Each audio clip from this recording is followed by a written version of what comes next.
clic. Muy bien. ¿Quieres que pongamos mejor una Windows? Pues tienes una Mac, ¿verdad? Sí, porque se está cambiando bastante. Entonces, aquí tengo un flash drive para que, sí, por favor, si las podemos poner. Bueno, vamos a tener la clase hoy todos juntos, como les digo. Ya después, cuando le asignan su módulo, va a tener más oportunidad de, en confianza, preguntar y todo eso. Como quiera ahorita, si tiene alguna duda, pregunte, ¿verdad? Somebody asked me to have the classes in English. I want to tell you, it's not a matter of language. It's a matter of the Holy Spirit is who's going to teach here. So, no te preocupes por el idioma, okay? Actually, you have better Spanish than my English. Así que, por eso es tan importante orar, ¿no? Porque cuando oramos, el Espíritu Santo es el que nos enseña. Cuando vengas a la clase, cuando vayas a estudiar la Biblia, cuando estés en tu casa y vayas a leer, siempre ora para que el Espíritu Santo te enseñe. Si no oras, si no tienes esa idea de que el Espíritu Santo sea el que te guíe en la enseñanza, pues va a ser muy pobre tu aprendizaje y lo peor es que puede ser limitado a la mente. Y con la mente pues salían los testigos de Jehová, los mormones, todos los filósofos que se saben la Biblia, utilizan la Biblia en contra de la Biblia. Entonces, acuérdate que el que nos enseña es el Espíritu Santo. Entonces siempre orar, ¿verdad? Pues ya oramos ahorita, pero siempre, por eso iniciamos orando, ¿verdad? Cuando tú tengas tu maestro, que va a ser si Dios quiere la próxima semana, entonces si no ora le dices, vamos a orar, pues si tú no eres maestro, el maestro es el Espíritu Santo, ¿verdad? No, si se enoja no le hace, usted me dice después a mí, ¿verdad? Cuando es con el pastor no es chisme, es información para la corrección de las cosas. Así es de que ya tenemos ahí, ¿no? Sí, ahorita, ok. Entonces vamos a ver hoy 20 doctrinas, que son 20 enseñanzas, que si bien es cierto no están en orden, en el mismo orden en los módulos, está acomodado en el módulo, está acomodado para que su maestro pueda cumplir con el curso y pueda tener también oportunidad de que usted pregunte, pueda poner examen si se necesita, pueda poner, hacer, no sé, un diálogo, ¿no? En la clase. Y hay más chance de interactuar. Entonces, por eso no podemos ver todo junto. Ahorita vamos a ver Abuelo de Pájaro, ¿verdad?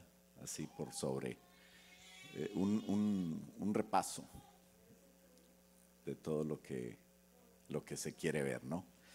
Entonces, cuando estamos listos, ¿me dices? No, es las 20 doctrinas.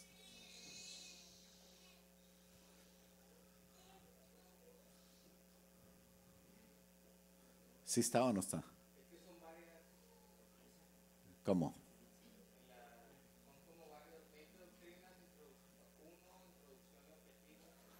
¿No hay un archivo que se llama las 20 doctrinas? ¿Un archivo de PPT? Lo acabo de poner. No está dentro de folder, está ahí directo en el flash drive.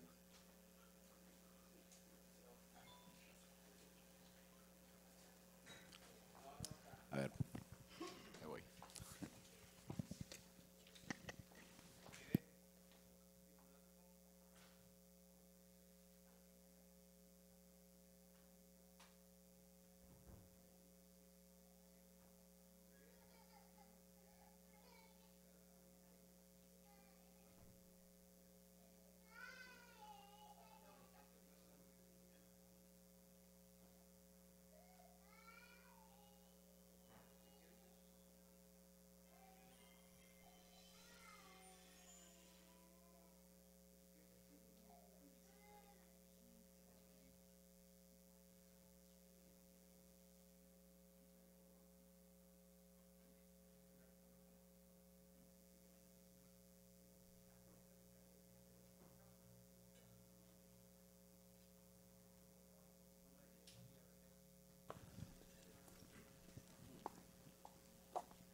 no, tú le das.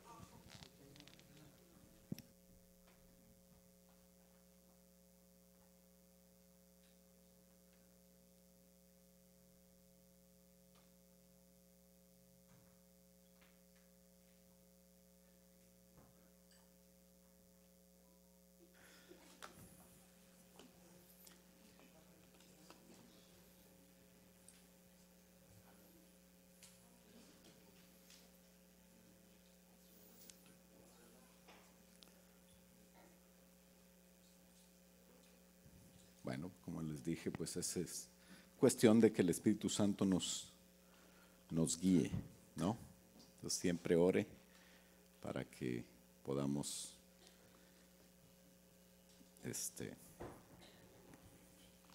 ser guiados por el Espíritu Santo. Y vamos a iniciar con las 20 doctrinas de En esto creemos, que nos dan la base en lo que nosotros fundamos nuestra fe. Nosotros no podemos ser tan irresponsables como para no enseñar lo que realmente creemos. Y a veces, aunque usted sepa mucho de la Biblia, se le manda a un nivel, a primer nivel. ¿Por qué? O sea, alguien puede preguntar, ¿por qué me mandan a primer nivel si yo ya puedo ser maestro? Bueno, pues porque tenemos que aprender precisamente lo que creemos como iglesia, ¿no? A lo mejor la Biblia puede sacar muchas interpretaciones. De la Biblia se presume que hay muchas denominaciones y nosotros nos parecemos a algunas porque somos hermanos, ¿verdad? La doctrina básica es la que nos dice que Jesús es nuestro Salvador. Y ahorita vamos a ver algunas de esas doctrinas, ¿verdad? La última página habla de eso. Como primera doctrina que postulamos es la inspiración de las Escrituras. ¿Qué quiere decir? Que todo lo que nosotros leemos en la Biblia es inspirado por el Espíritu Santo.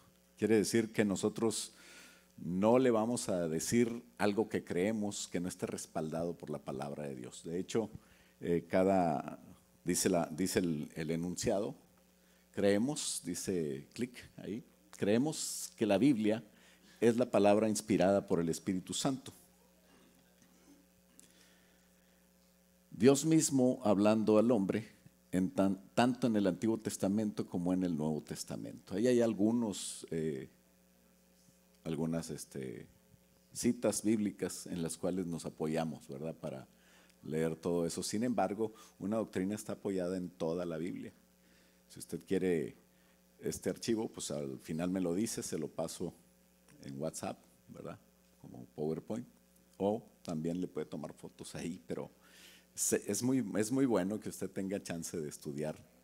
Y si hay alguna duda con esas notas que están ahí, pues puede usted preguntar, ¿no? Le pregunta a su maestro cuando ya tenga su clase.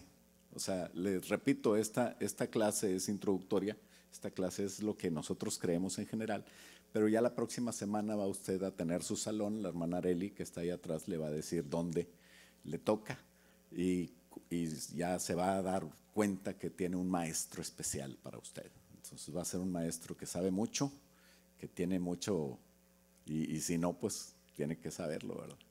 Cualquier cosa que le pregunte, él se la va a responder, aunque sea no sé, pero le responde. Y tendrá chance de una semana de chance para orar, para platicar conmigo y juntos buscar la respuesta, pero no lo vamos a dejar así con el no sé, ¿verdad? Entonces tenemos la segunda. ¿Por qué la primera doctrina es la Biblia? ¿Por qué cree usted? ¿Alguien sabe?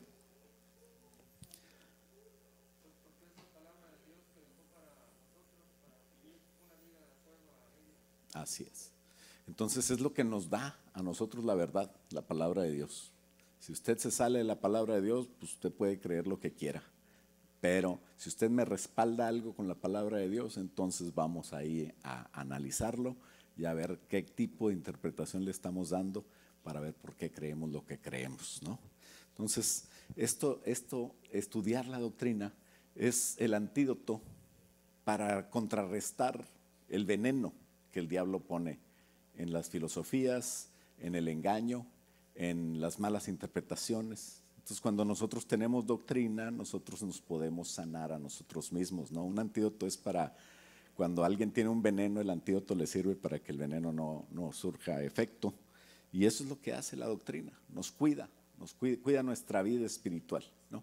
Entonces, eso es lo que nosotros queremos. Por eso insistimos tanto en que la persona que va a servir a Dios, la persona que va a decir, yo soy en MSI, yo soy una persona que estoy ahí, soy miembro de ahí, bueno, esa persona tiene que saber en qué creemos, ¿verdad? Nadie, a lo mejor hay pastores, inclusive de MSI, que de repente se pueden equivocar. ¿Por qué? Pues porque todos estamos expuestos al mundo, y entonces qué bonito que la gente tenga doctrina y que se cuide. De hecho, a mí los que me cuidan son mis ancianos, ¿verdad? ¿Por qué? Pues mi pastor es el apóstol, pero ¿por qué mis ancianos me cuidan? Porque son los que me ven. El apóstol pues no me ve, pero si me ven raro ahí, alguien de ustedes, hable con el anciano y diga, vamos a hablarle al pastor Max porque este pastor ya está enloqueciendo. Entonces yo no tengo problema en eso, ¿sabes por qué? Porque eso quiere decir que me están cuidando, ¿no? Y que yo no me vaya a desviar. Entonces todo eso la doctrina sirve para estar cuidándonos unos a otros, cuidándome a mí mismo. Y es por eso que es bueno que usted profundice en las cosas de la palabra de Dios, ¿no? Entonces tenemos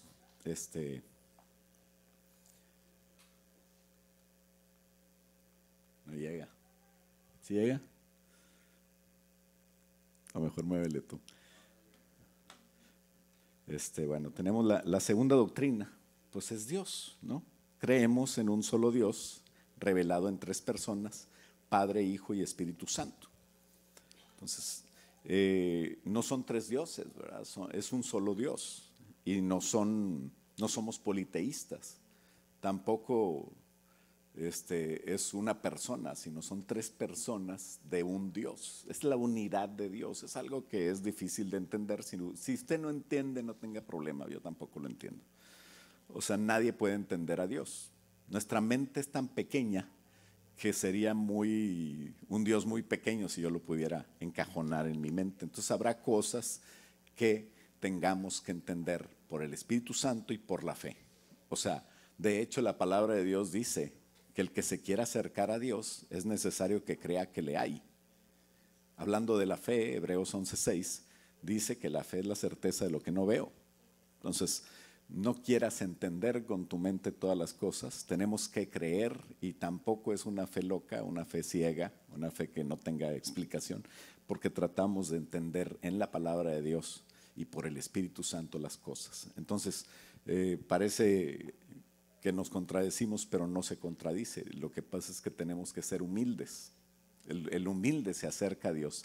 El altivo, a ver, alguien dice, a ver, demuéstrame, pastorcito, demuéstrame que Dios existe y entonces yo lo voy a creer. ¿Y sabes qué va a pasar? Que nunca va a creer, porque así no es. Dice la palabra de Dios que el que quiera acercarse a Dios, Hebreos 11:6, debe creer que le hay. Entonces Dios te empieza a revelar sus virtudes, sus cosas, empiezas a agarrar conocimiento cada vez más de Dios por estar humilde, ¿no? De hecho había un sabio, hablando de entender más, de saber más. El que es sabio dice, yo solo sé que no sé nada, ¿verdad? O sea, eso sabe. Y cuando alguien viene y te dice, no, yo sé, no hombre, yo sé bastante. Bueno, ese sabe menos, porque ni siquiera sabe que no sabe nada.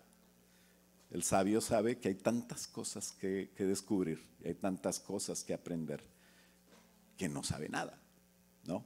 Entonces ahí está la situación. Y por eso no entenderemos que Dios es tres, pero Dios es uno. Pero podemos entenderlo a la luz de nuestra realidad. Por ejemplo, nosotros también somos tres. La siguiente doctrina es la del hombre y habla de que creemos que el hombre en su estado natural es pecador. Todos los hombres nacemos y cuando tenemos uso de razón empezamos a pecar. De hecho, un niño empieza a mentir o empieza a hacer sus travesuras y ya a cierta edad ya necesita arrepentirse y volver a Cristo porque es pecador. La palabra de Dios dice que los niños, pues de ellos es el reino de los cielos, ¿verdad? Entonces no tenemos problema en entender que un niño pueda ser salvo sin recibir a Cristo. Pero un adolescente o una persona ya con cierta raciocinio tendrá que pedir perdón, ¿no? Entonces, naturalmente somos pecadores perdidos y sin esperanza. Y también somos un ser compuesto de 3 partes, espíritu, alma y cuerpo. Normalmente se entiende que seamos de 2 partes, o sea, la parte que no vemos, que es los pensamientos y los sentimientos y las decisiones y todo eso que creemos que opera el cerebro, y la parte que vemos, que es huesos, sangre, cuerpo, todo eso del cuerpo, ¿no? Entonces, pero en realidad hay otra parte que empieza a entenderse solamente por el Espíritu Santo, y es el espíritu humano, ¿no? ¿Por qué? Porque cuando el espíritu está lejos de Dios, el espíritu no tiene función.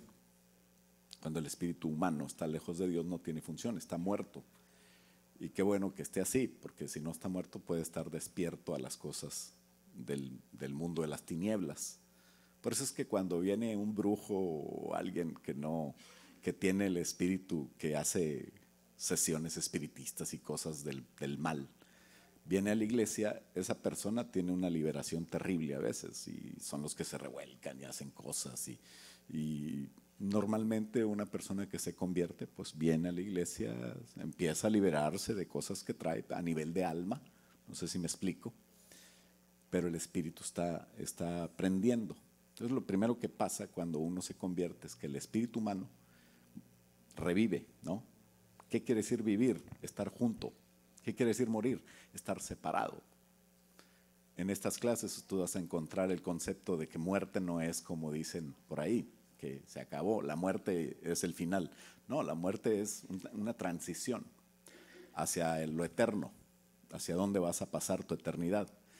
No sé, no importa si eres cristiano o no, el que muere enfrenta un juicio. Y si en esa vida que tuvo, ¿por qué vida? Porque estaba junto espíritu, alma y cuerpo. Cuando mueres es que se separa el cuerpo y el espíritu se va con Dios llevándose el alma. Por eso está vivo, porque está junto con algo.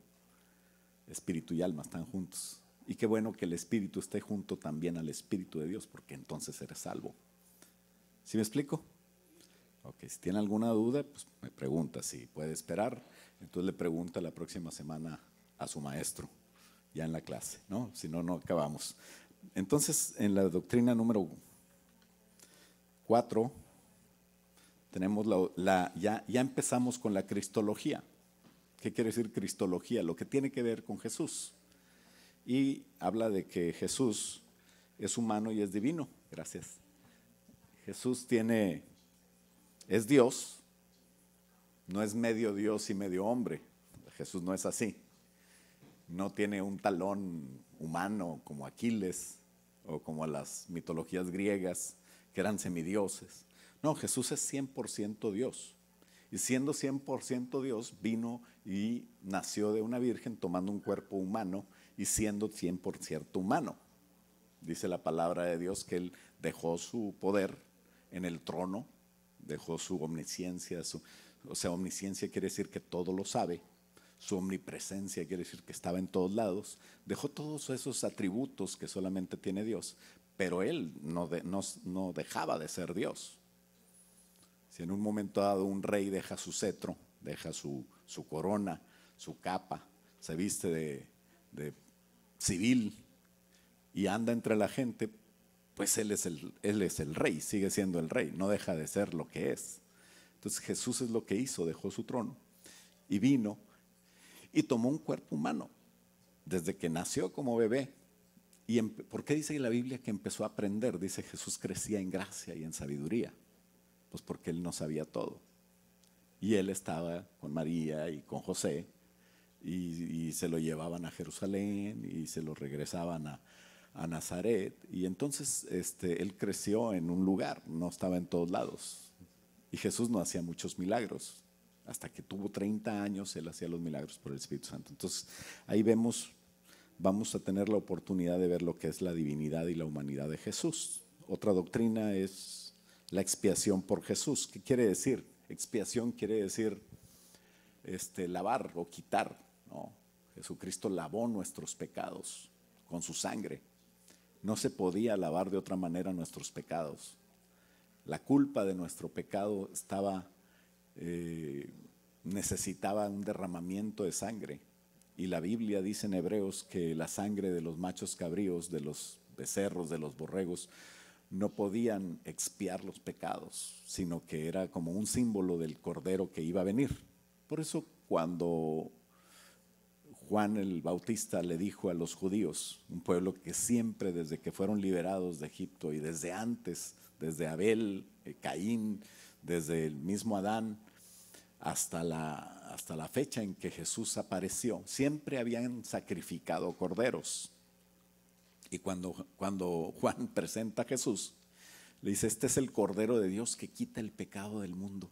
El judío entendió perfectamente que Él era el que iba a quitar el pecado, que Él era el Cordero expiatorio. ¿Se ha oído hablar de chivo expiatorio? Dicen por ahí, cuando agarran a alguien para echarle la culpa. No importa, ¿verdad? Aquí no hacen eso, ¿verdad? Pero de repente la policía necesita que un culpable, ¿no? Y andaban buscando un conejo y trajeron un elefante. Y entonces el elefante decía, soy inocente, ¿verdad? Y el judicial de acá de lejos le enseñó un agua mineral y dice, soy conejo, soy conejo. Así. Entonces, esa es la idea, ¿no? Alguien que en un lugar de otro toma la culpa. Ese es el cordero expiatorio, por eso decían chivo expiatorio, ¿verdad? No crea que el ejemplo no tiene que ver, tiene eso que ver. Entonces, siguiendo con la doctrina, la siguiente es la resurrección corporal de Jesús. Muchos piensan, o sea, los gnósticos, o sea, personas que creen que todo es espiritual, que Jesús resucitó en el espíritu. Pues todos resucitan en el espíritu, ¿verdad? Cualquiera de nuestros familiares va a resucitar en el espíritu, o sea, se muere en el cuerpo y resucita en el espíritu y va al juicio. Pero Jesús no, Jesús resucitó en su cuerpo y la prueba era la tumba vacía. Y la prueba era que la tumba, o sea, pusieron unos soldados para no dejar que nadie se robe el cuerpo, y eso fue lo que querían ellos comprobar para que Jesús no se anduviera diciendo que sí era cierto que era Dios. Es lo que comprobó que Jesús resucitó de verdad. ¿Por qué? Pues porque estaban los soldados ahí, nadie lo iba a robar. Y resulta que ellos comprobaron que realmente el cuerpo de Jesús resucitó, no se quedó en la tumba. Entonces, creemos en la resurrección de Cristo, que fue con el mismo cuerpo, con el que vivió, con el que nació, con el que creció. Por eso es que Jesús puede identificarse con nosotros. Los ángeles tienen otro tipo de cuerpo, los demonios, pues parece que no tienen cuerpo, son los espíritus inmundos. Los seres vivientes y otras cosas, pues no son humanos, son seres celestiales. Y participan de una vida y alaban a Dios y tienen también su libre albedrío, tienen sus decisiones que tomar.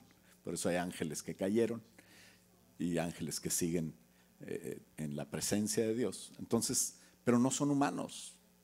El único, la segunda persona de Dios, o sea, el Hijo, fue el que tomó esa forma humana y pudo vivir como humano, y ahora puede tener una relación con nosotros de tal manera que puede ser nuestro esposo y nosotros como iglesia su esposa, ¿no?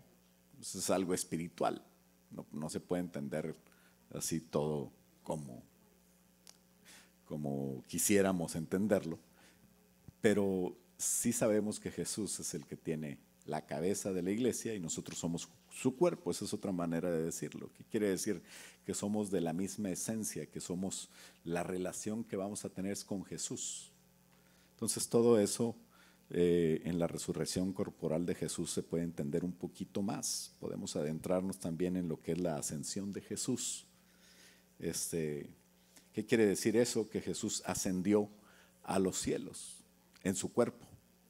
Jesucristo, después de resucitar, se quedó 40 días apareciendo a muchos, ¿no? Y comía con ellos. Y decía, mira, soy yo, un espíritu no puede comer. Y comía pescado con miel, o comía con el pan, ¿no? Partió el pan con los que iban a Emaús. Entonces era un cuerpo, pero era glorificado, ¿no? Entonces Jesús se les aparece a ellos y ellos estaban sorprendidos, ¿no? Que Jesús estaba vivo. Tomás le dice, pero ¿cómo? Aquí está, mira, aquí están mis heridas, aquí está la herida de la lanza, mete aquí. Y Tomás dice, pues tú eres mi Señor y mi Dios. Y ahí reconoce, ¿verdad? Y dice, y ahí nos da una bienaventuranza a todos nosotros, porque le dice, Tomás, tú porque viste, creíste, pero bienaventurados todos los de MCI, de Austin, que están tomando la clase de doctrina, porque sin ver creyeron. ¿Cuántos creen? Entonces usted es bienaventurado. Entonces venga temprano el próximo domingo a las 9. Véngase a las 9 para que tome un café. A las 9:59 ya estar sentado ahí y esperando el momento que den las 10 para empezar la doctrina. ¿Qué le parece? Cuando usted llega a su trabajo, llega antes, ¿verdad? No llega a la hora que le dicen. Haga cuenta que este es un trabajo para Dios. Entonces, una doctrina muy interesante que a mí me encanta. Y no es, fíjate, no es una doctrina básica. Es una doctrina de MCI. Y esta yo la estudio en MCI. A veces agarras YouTubes de todos, ten cuidado, porque de repente sacan cada onda rara. Y andan viendo doctrina y comiendo raro, y luego vienen y predican aquí. Y yo digo, no, hombre, este cuate, mejor que se ponga a estudiar en MCI, ¿no? Porque sacan cada piña, ¿verdad? Pero lo que es el regreso de Jesús, es la octava doctrina que tenemos aquí. Es exactamente, meticulosamente bíblica. Y tenemos nosotros versículos bíblicos para todo eso. Creemos en el regreso de Jesús visible. Jesús va a venir otra vez. Hay iglesias que creen que Jesús no va a venir. Hay iglesias que creen que va a venir antes de la tribulación, otros van a venir después de la tribulación. Pues ya para qué, ¿verdad? Pero bueno, dice que va a venir. Otros dicen que no es así, sino que nos vamos yendo al cielo con el que se va muriendo, se va yendo, ¿verdad? Y que no se cumple la palabra profética, sino que se cumple. Ya me iluminó el Señor. Estoy aprendiendo más. Y entonces se cumple de maneras diferentes, ¿no? Entonces, en MCI creemos en el regreso de Jesús a la tierra por su iglesia y los muertos en la fe, después para reinar con su iglesia y juzgar al mundo. Entonces aquí hay nosotros podemos tomar el curso, nada más con esta doctrina se puede pasar un año a lo mejor ahí, pero bueno, la vamos a tratar de ver en el curso cuando toque, ¿no? Entonces la siguiente doctrina, la número 9, es así, es básica. El que no crea esto no es mi hermano. Es la doctrina de la salvación.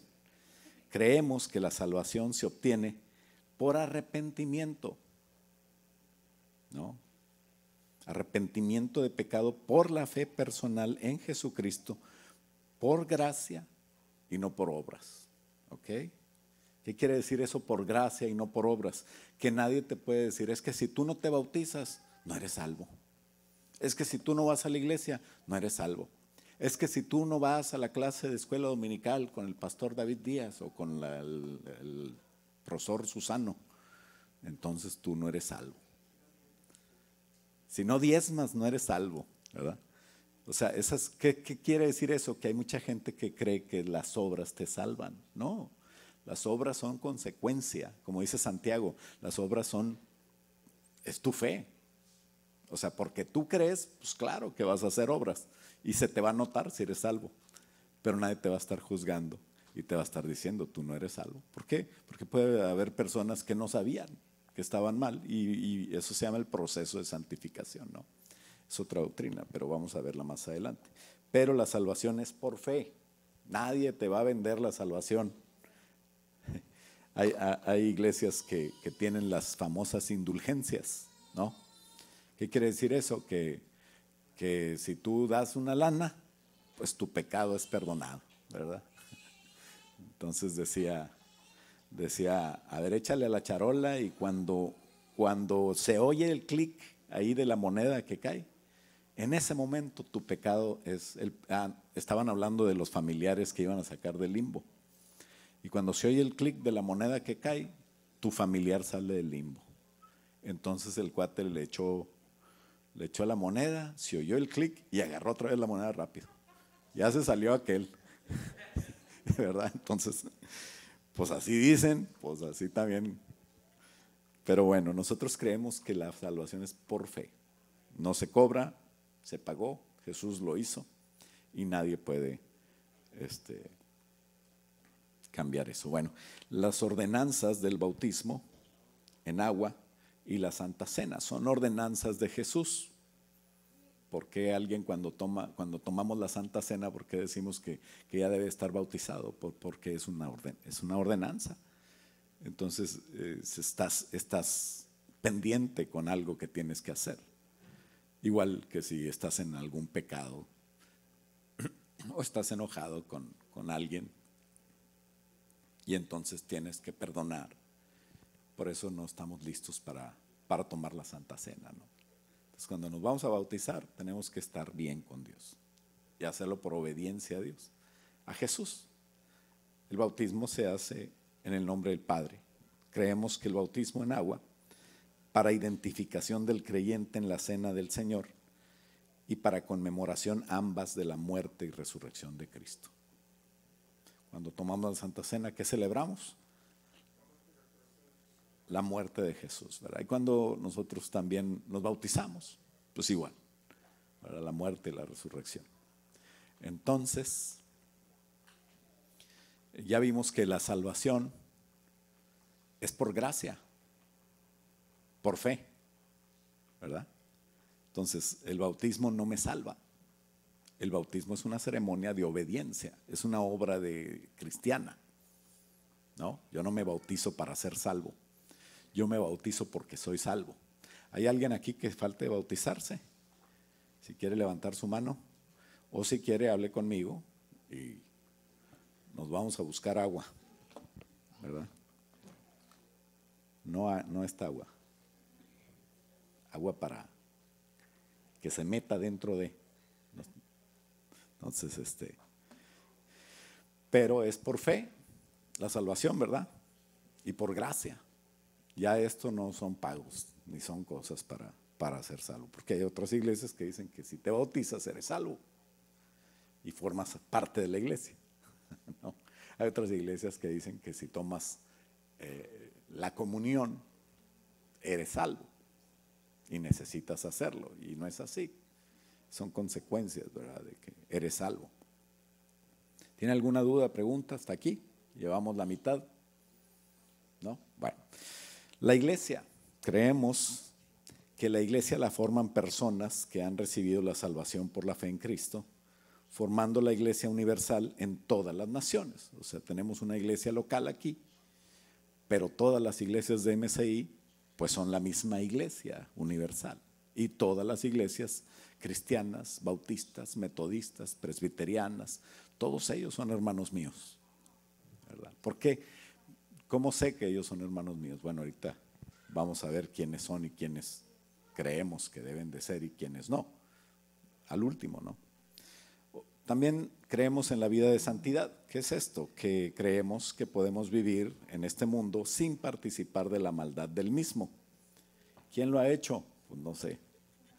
Pero creemos que lo que dice Dios se debe de hacer, ¿no? Cuando dice Dios, sed santo como yo soy santo, tenemos que intentarlo. ¿Quién lo ha logrado? Pues no sé. Fuera de Susano, no sé si habrá alguien más. Muy bien. Y dice que tenemos normas de conducta que exaltan el nombre del Señor. Esto ya habla de un poquito más adentro del que llega nada más a la salvación. Por eso es que a veces te dicen, bueno, vístete de cierta manera, ¿verdad? Yo no estoy en contra de que usted use bikini o use un traje de baño, pero cuando venga a la iglesia, pues no viene en bikini, ¿verdad? Aquí viene bien vestido. Ahora, si es un nuevo, pues usted no más espera que Dios lo vaya cambiando, ¿verdad? Si viene peinado bien raro, ¿verdad? No deja ver a nadie atrás porque trae unos picos así raros. Pues lo recibimos con el amor que Cristo tiene por él. Y como venga, ¿verdad? Pero ya creemos que cuando esté aquí, pues ya empieza. Hay un cambio en él orientado a una vida de santidad que tiene mucho que ver con la región donde estamos, ¿verdad? ¿Por qué? Pues porque no podemos nosotros exigirle a los de la jungla que se convierten que se pongan saco y corbata, ¿verdad? Pues no. Ellos van a andar así como andan, ¿verdad? Pero la vida de santidad sí aplica a todas las culturas en el nivel moral de moralidad y cultura de cada lugar. No sé si me explico. ¿Sí? ¿O no tiene sentido lo que estoy diciendo para usted? ¿Sí? Ok, muy bien. No quisiera ahondar mucho porque pues ya son 45 minutos de la clase y bueno, esta es una introducción nada más. Creemos en el cielo e infierno. Aquí se arma la polémica en tu clase y empiezas a decir, ¿por qué si Dios es bueno, por qué manda al infierno a gente? Y ese es problema de tu maestro, tú pregúntale, a ver qué te responde. Pero creemos, dice, creemos en las doctrinas espirituales específicas mencionando un castigo eterno para los malvados y una bendición eterna para los salvos. Amén. Entonces, no es un cuento, no es para asustar y que la gente se convierta. Creemos que así es. Y el Señor Jesús cuando Jesús habla de una parábola, muchos le dicen parábola, la parábola del rico y Lázaro, esa no es parábola. Parábola es como un ejemplo de algo, como una fábula puede ser, o como un cuento, como una símil. Pero cuando el Señor hablaba de Lázaro, hablaba de una persona. Cuando hablaba que estaba Abraham en el infierno, en la parte del seno de Abraham, ahí estaba Abraham. No era uno como Abraham o una persona que era muy famosa, no. Habla específico de nombres y dice cuestiones que pasaron y lugares específicos uno enfrente del otro y que dentro de los, entre los dos había un abismo. Entonces son cosas muy interesantes que nos llevan a ver la realidad de lo que pasa, ¿no? Igual en el cielo, bueno, tenemos una doctrina del cielo, ¿no? La doctrina número 15 habla del Evangelio del Reino y dice, creemos, esa es la 14, ¿verdad? Bueno, ya voy en la 15 yo. No dije el Espíritu Santo, ¿verdad? Perdón, sí, regrésate a la 14. El Espíritu Santo, creemos que es la tercera persona de la Trinidad y tiene el Espíritu Santo tiene mucho que ver con la iglesia que se está preparando para ser novia, ¿no? Es el que nos guía, por eso les digo que tenemos que orar para que el Espíritu Santo nos guíe. Tenemos que orar a Dios para que el Espíritu Santo nos empiece a enseñar estas cosas. Entonces hablamos del Espíritu Santo como esa persona que está ahorita con nosotros. El Señor Jesús se quedó a la diestra del Padre y está preparando lugar para nosotros. Me refiero al cuerpo del Señor Jesús. Jesús está en todos lados. Como Dios, Él puede estar ya en todos lados. Cuando Él resucita, Él se presenta a los discípulos y le dice, toda potestad me es dada en el cielo y en la tierra. ¿Se acuerdan? Por tanto, id y haced discípulos. Y entonces ya el poder de Jesús nos lleva y en el nombre de Jesús hacemos todo lo que hacemos, pero el Espíritu Santo está en la iglesia administrando, ¿no? Dijo el Señor Jesús, es necesario que yo me vaya para que el Espíritu Santo venga y ese no va a estar enfrente de ti. Jesús estaba enfrente de ellos tratando de enseñarles y ellos con su mente no entendían nada. Los discípulos no le entendían bien a Jesús. Los apóstoles no entendían. Y pero cuando venga el Espíritu, Él les va a enseñar todas las cosas. Cuando vino el Espíritu Santo, ellos empezaron a entender cosas y a recordar enseñanzas del Señor Jesús, hasta escribir la palabra, o lo que es el Nuevo Testamento. Entonces, es el Espíritu Santo el que toma control de la iglesia y el que opera en la iglesia, el que nos lleva a santidad, el que nos guía para hacer cosas, el que nos enseña la palabra, el que nos convence de pecado. Es el Espíritu Santo muy importante en ese sentido, y qué bueno que nosotros podamos entender un poquito más de eso, ¿no? Entonces, ¿creemos en el bautismo? No, creemos, sí. Uy, me lo quitaron. ¿Leí todo el enunciado del Espíritu Santo? Dice, ¿ya? Creemos, ¿cómo eres de veras? ¿Cómo eres? Te estás jugando conmigo. Creemos que es la tercera persona de la Trinidad quien convence al hombre de pecado, lo guía a la verdad, concede sus dones a la iglesia y la administra, ¿verdad?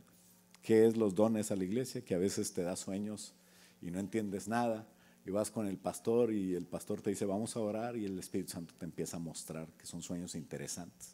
Pues hay sueños de hamburguesas y tacos que esos son normales, ¿verdad?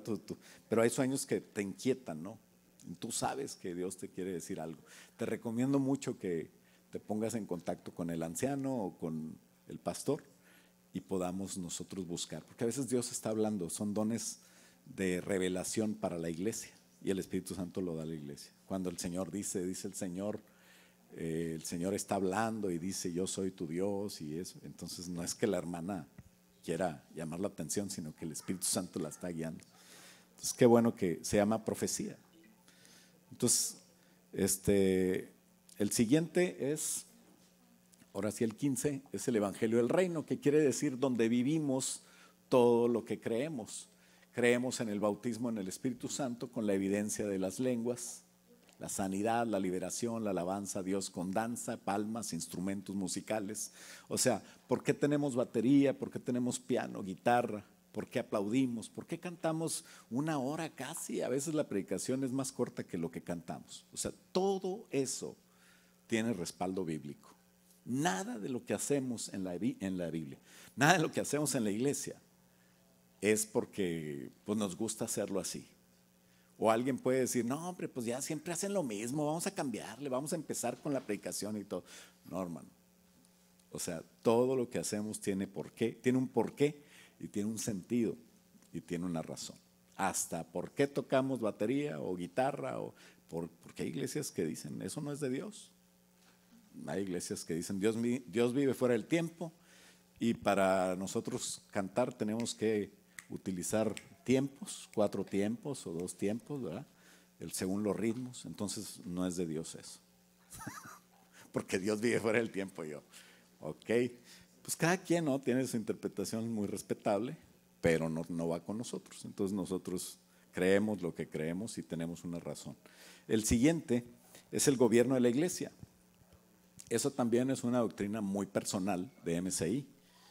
¿Por qué? Pues porque los bautistas tienen un gobierno democrático, los presbiterianos tienen un gobierno más episcopal, los metodistas tienen un gobierno no me acuerdo cómo se llama, de un grupo de coordinadores, ¿verdad?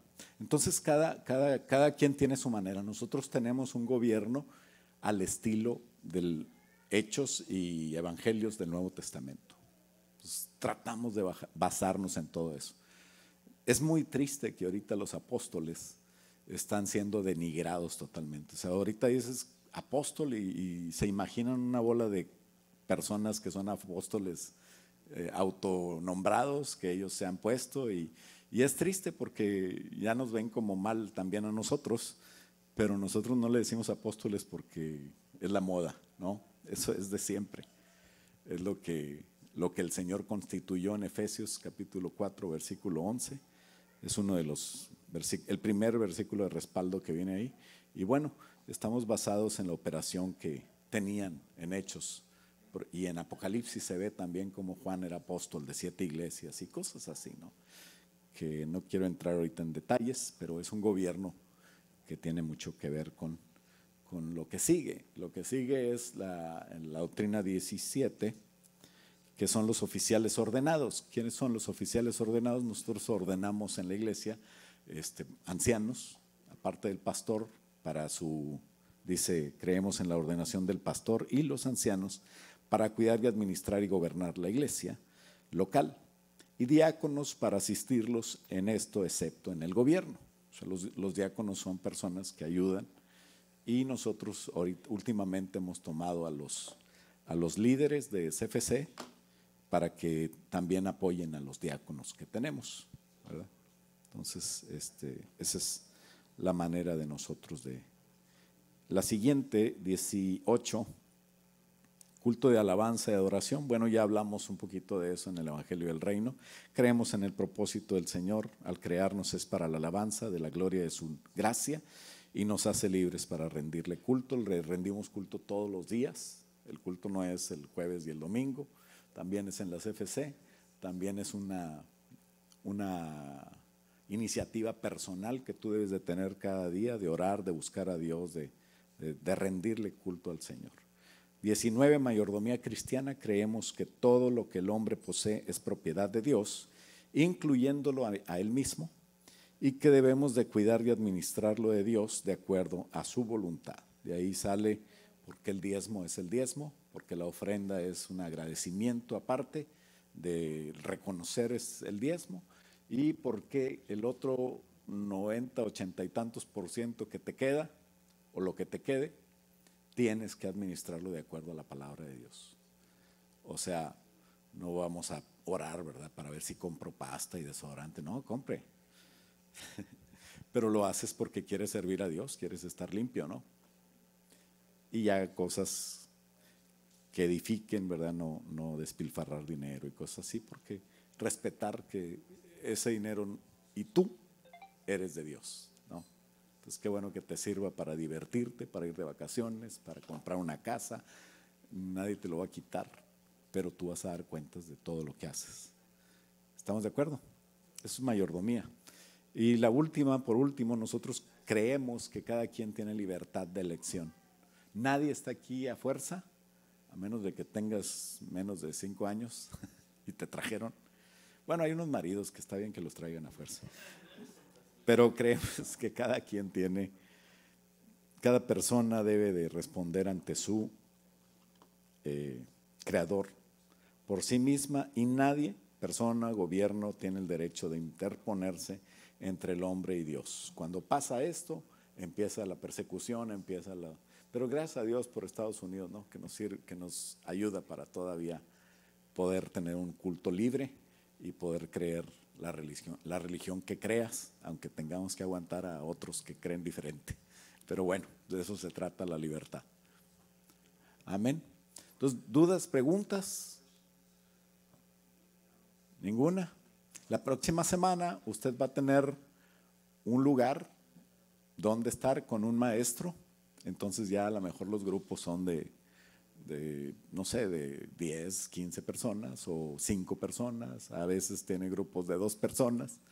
Pero entre más chiquito no se agüite, es mejor, porque así tiene usted chance de decirle al maestro: oye, pero yo tengo una pregunta, y saca todas sus preguntas y va a estar bien. Amén. ¿Está animado?